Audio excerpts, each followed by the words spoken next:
How's it going, everybody? I'm Dr. John Clayton, your Layton chiropractor here in Utah at Supra Chiropractic.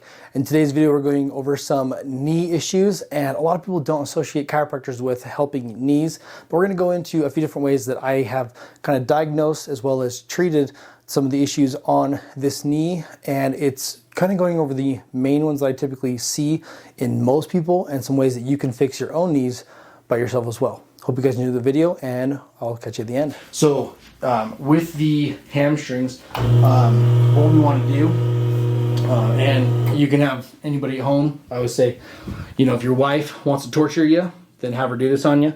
But what you're going to do, okay, hamstrings, they're the bicep of the leg basically, so they'll curl up like this. Once we're in this position here, it's flexed but not flexing, right? Okay, so I will take my elbow and just do a broad pressure, pin down, stretch back like this. Okay, you're like, ooh, right? And then we're gonna pull down like this. Okay, basic stretch. Okay, but in the end, for overall like knee strength and stability, we've got to break these down. Okay.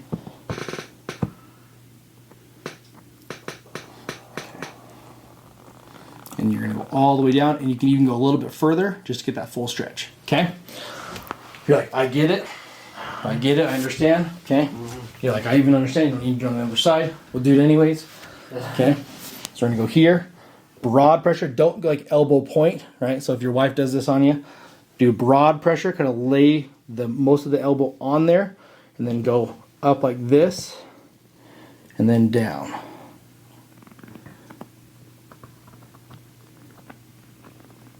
If you wanted to isolate each of the hamstring muscles, you could do specific pressure, but the more broad at the beginning, the better. And I just hold that tension all the way down and then let off. Okay? Make sense? Yep. Perfect.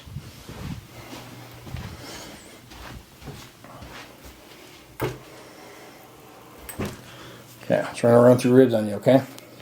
Take a deep breath in, let it all the way out, and let it relax.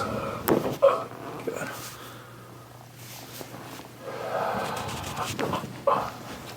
Deep breath in here, all the way out. Deep breath in here, all the way out.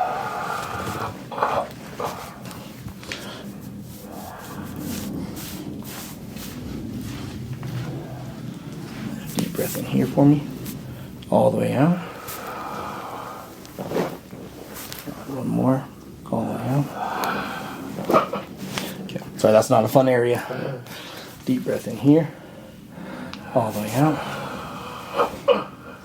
Deep breath in here, all the way out. There we go.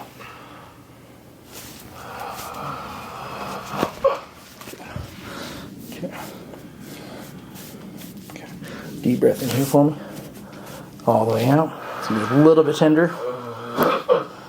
Deep breath in here, all the way out. Deep breath in here, all the way out. Let it relax. Deep breath in here, all the way out.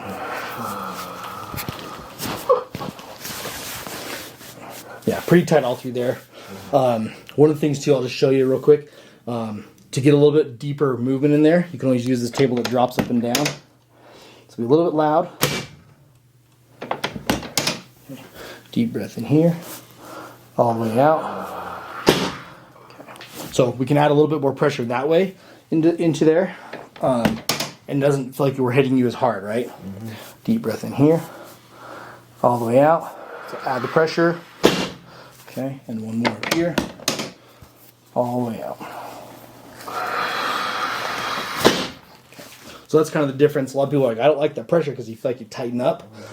But then we can go in there and use that table that drops down, called the drop table, to get some more movement in there without making you feel like you're getting punched in the back as much, right? Take a deep breath in here, all the way out, let it relax. Deep breath in here, all the way out. Let it relax.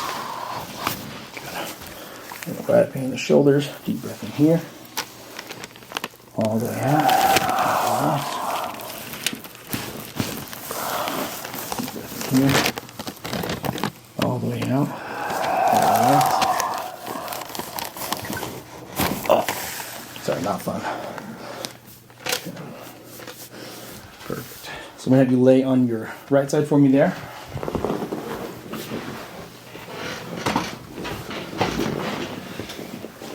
Relax here.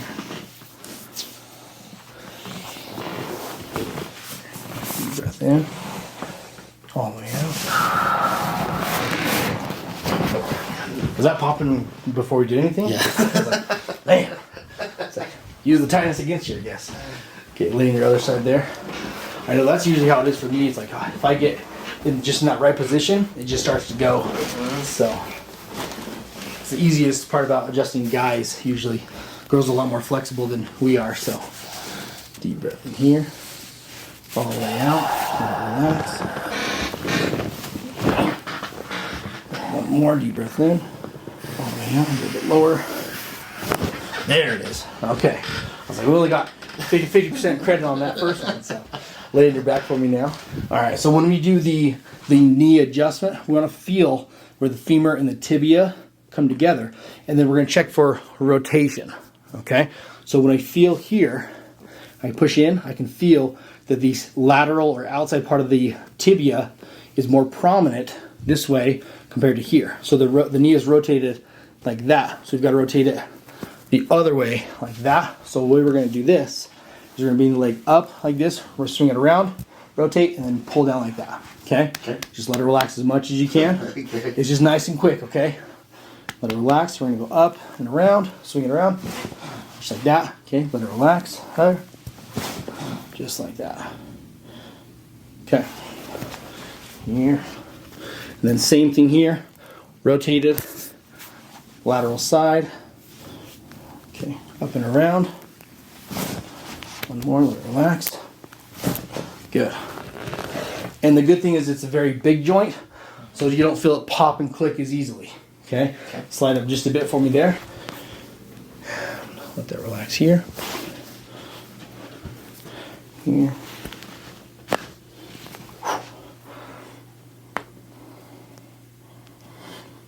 How long was that race? 50 miles? So it was a 50 kilometer. 50 so kilometer. 32 miles. Okay, okay. And they say it only did that much damage to the foot. That's pretty good.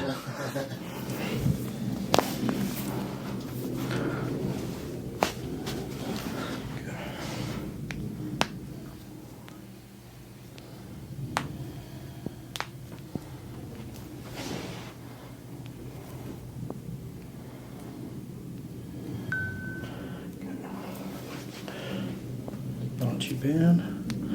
Not too bad. Yeah, whatever you're doing with the feet, keep doing it. It's working. Okay?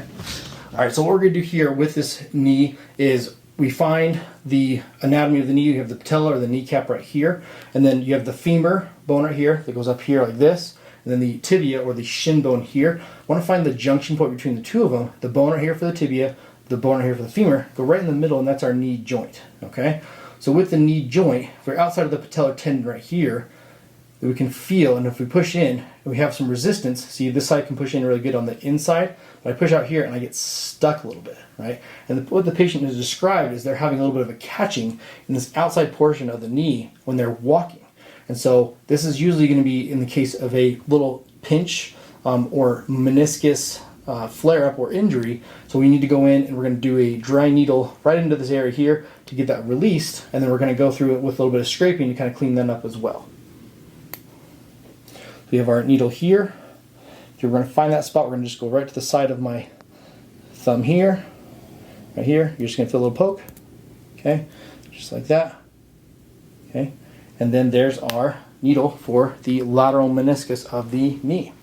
All right. So what we can do with the needle here in the left knee is we can hold on to the needle here. I can go back and forth. You can see my thumb and my finger swinging back and forth like this. This is just kind of help break up some of the scar tissue in the knee, right around that lateral meniscus. Okay, So this is one way you can do it, or you can just do constant rotation like you've seen in most of my other videos. We'll just do a rotation, we'll spin it, and then I'll use another hand, we'll hold the needle. I'll spin, spin, spin, hold, spin, spin, spin, hold. And so it keeps winding up and tightening around there. But for this area, we're just gonna focus on just doing rotation both directions for today.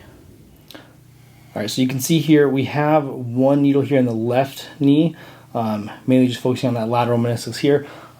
If I'm using just one needle, then I can put it in there, let it decompress. But if I want to run electricity, I have to run two. So what that would look like is here. So for this right knee, we've got two needles in here, running electricity through our device down there.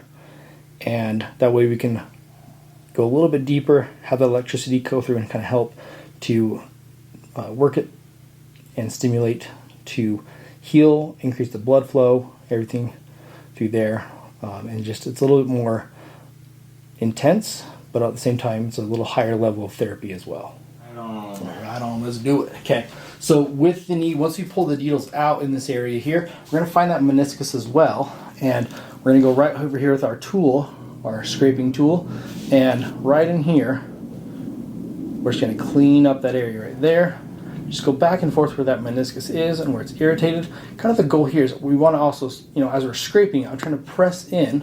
Oops, sorry, shaking the camera there.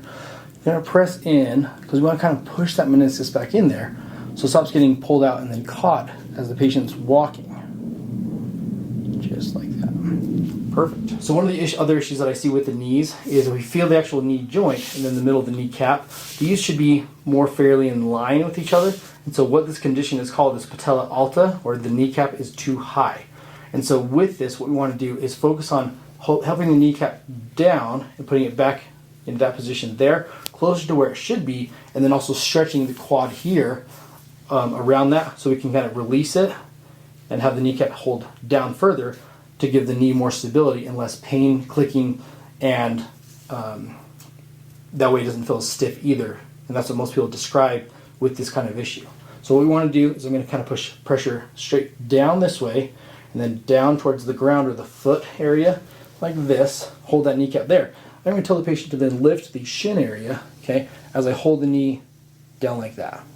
Okay, they're going to hold it for about 10 seconds and then let it release. Sorry, we're doing a quick 10 seconds. Okay, once the patient releases and takes the pressure off, that way I can release my pressure, right? If I take my pressure off too quickly, then the kneecap will shoot back up. So flex your leg up again. Okay, see how the kneecap moves slightly up when they do this? I'm holding it down against that resistance to then stretch the tendons of the quads so the kneecap is in the better position. Let this relax here for me. Perfect. Here.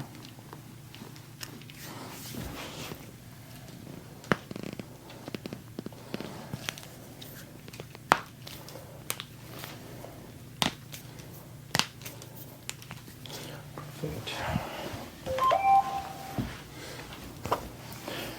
Let this relax here.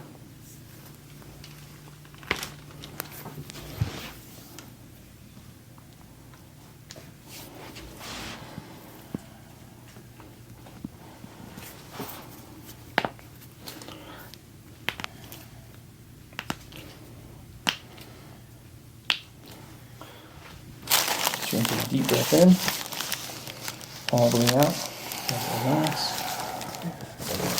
just like that. Perfect. All right, hope you guys enjoyed the video. Again, when it comes to the knee, there's quite a few different areas that we can work on or look at when it comes to knee problems or knee pain. One of the biggest ones that I see in today's society is that with people kind of bending their knees all the time and having that flexed position, it puts a lot of strain on the quad or the front leg muscle right there, which is more of that power muscle of the lower body. And so with that being the case, it's going to go down and pull right there on the bottom or below the kneecap area. And in doing so, it's going to kind of lift the kneecap a little bit higher, causing the condition called patella alta. And so with this, that exercise that I showed in the video where you're holding that kneecap down, it's something that I encourage all my patients with any kind of knee pain to do because in general, it's going to help with a good amount of their issues. The other issue that we addressed in this video is a lateral meniscus issue, and the reason why we were able to diagnose this right from the get-go, I didn't need to do any fancy tests or anything like that. The patient